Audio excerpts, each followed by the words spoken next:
In that last video, I talked about several examples about how force and time are always inversely related. Uh, but I want you to understand that in all of those examples, the impulse stayed the same. Now, it is not true that impulse has to stay the same. The impulse only stays the same if the change in momentum is the same. In other words, like the car example I gave you, if the car is going to come to a stop anyway, it's the same change in momentum from 70 to 0. If an object goes from one speed to another speed, that's a certain change in momentum. If we're going to have that change in momentum, it takes a certain impulse. And in that case, the impulse doesn't change. But there are some times that we want the impulse to change. We want a bigger or smaller change in momentum. So I want you to understand J can change. The impulse can change. It's just that it doesn't when the change in momentum is set, I guess we should say. So sometimes we want a different change in momentum. We want a different impulse. And according to the impulse equation, J equals Ft, there are two ways that the impulse can be changed. And it's pretty easy to see, F and T.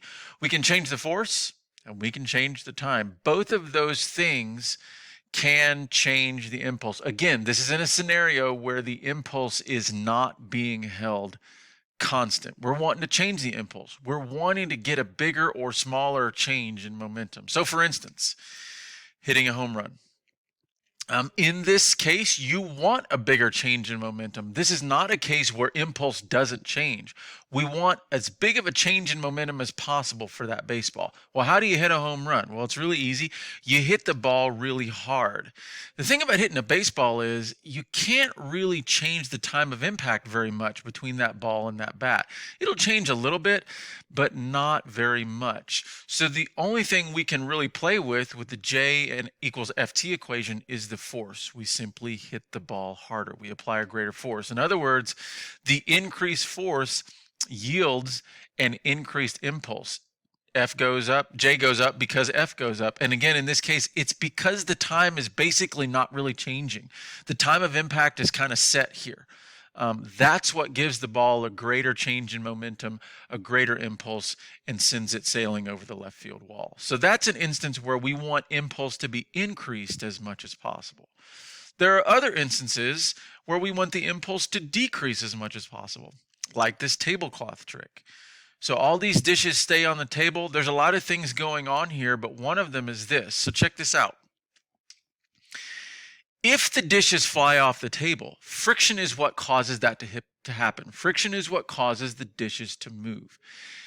And friction force, in this case, cannot change. We've talked about friction before. It's controlled by the type of surfaces in contact and the normal force on those surfaces. Well, the surfaces in contact are the dishes and the tablecloth. That can't be changed. And we can't really change the normal force very much. We can take the water out of the glasses, for instance. That'll decrease the normal force. But beyond that, we can't really change it very much. So in this case, it's the friction force itself that can't change. In the previous one, with the baseball, the time can't change. Here, the friction force doesn't change. So what can we do to decrease the impulse? We want to decrease the change in momentum. We don't want the momentum of these dishes to change very much because right now the momentum is 0. We'd like that to not change. So what can we do? We can change not the force, but the time. If you pull the tablecloth really fast, and as long as we don't yank it upward, it's got to come down and come straight out. As long as we pull really fast, what happens is it decreases the time of impact. It's the same force happening.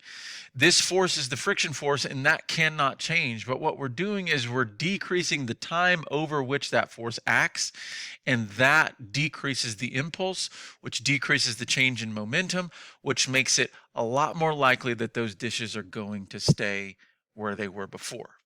So these are two examples of how you can change the impulse, either increase it or decrease it. And you can do that by changing the force and or changing the time of impact.